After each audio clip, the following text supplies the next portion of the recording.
Doctor ইউনূসকে আপনারা যেতে দেবেন না, তাকে ধরে রাখেন। 15-17 বছর জঞ্জাল 15 মাসও যাবে না। 4 বছর নির্বাচনের কথা বলছেন। আমি তো বলবো অনধিক 10 বছরও বলেন না কেন, অনধিক 17 বছর বলেন না কেন, তো ডক্টর ইউনূসকে সময় দিন। আমি বলতে চাই ডক্টর ইউনূস একটা ভালো কাজ করেছেন। তিনি দেশে যে টাকা আনছেন এইটাই কিন্তু বড় কথা।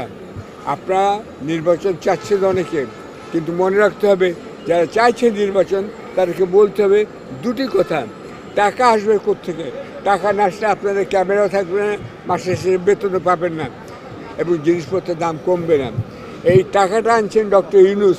ডক্টর ইউনূস বিদেশে খ্যাতিমান লোক, তার আবেদনে সাড়া দিয়ে অনেকে দিচ্ছেন। সুতরাং ডক্টর ইউনূসকে আপনারা যেতে দেবেন না, তাকে ধরে রাখেন, তাকে কাজ করার সুযোগ দিন। 15-17 বছর জঞ্জাল 15 মাসও যাবে না। তিনি যদি অনধিক 4 বছর নির্বাচনের কথা বলছেন, আমি তো বলবো অনধিক 10 বছরও বলেন না কেন, অনধিক 17 বছর বলেন না কেন।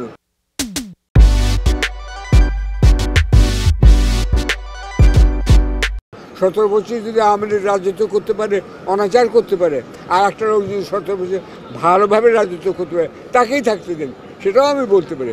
সেটা বলছি না।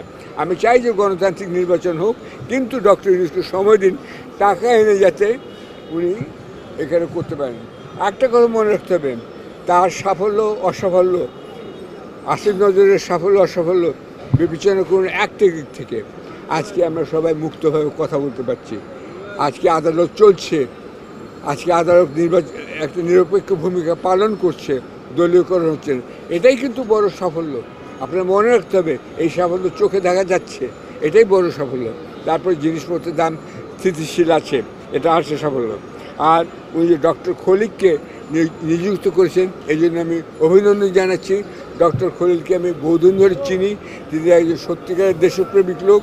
এই প্রসঙ্গে আমি বলতে চাই আরও একজন উপদেষ্টার কথা আপনারা বিবেচনা করতে পারেন, গ্রিক গ্যালারির ডক্টর শহীদুল আলম।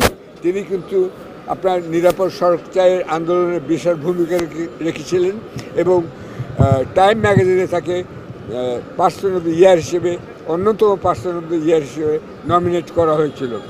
ডক্টর শহীদুল আলমের কথা আমি বললাম, ডক্টর তার কথা বিবেচনা করতে পারেন। আচ্ছা, আর আসিফ নজরুল সম্পর্কে বলতে চাই, তিনি না, আরেকটা বলতে হবে, তিনি অত্যন্ত দেশপ্রেমিক লোক। তিনি তার বক্তৃতা হিসেবে দেখাচ্ছেন, তিনি পার্শ্ববর্তী দেশের বিরুদ্ধে একটা চ্যালেঞ্জ গ্রহণ করেছেন এবং সেটা মুক্ত করতে বলছেন। তবে তাকে আমি 90% মার্ক দিচ্ছি, 10% দিলাম না, 100 বলছি। ধন্যবাদ শরীফ ভাই। কেন না বলতে হবে, কেন শুনতে হবে আমার কথা, আপনাদের কথা আমরা শুনেছি। আমাকে যে এই যে মামলা, মিথ্যা মামলা থেকে অব্যাহতি দিতে হবে, এই চার্জ ফেলে দিতে হবে। আসিফ নজরুল করতে পারেন আইনমন্ত্রী হিসেবে,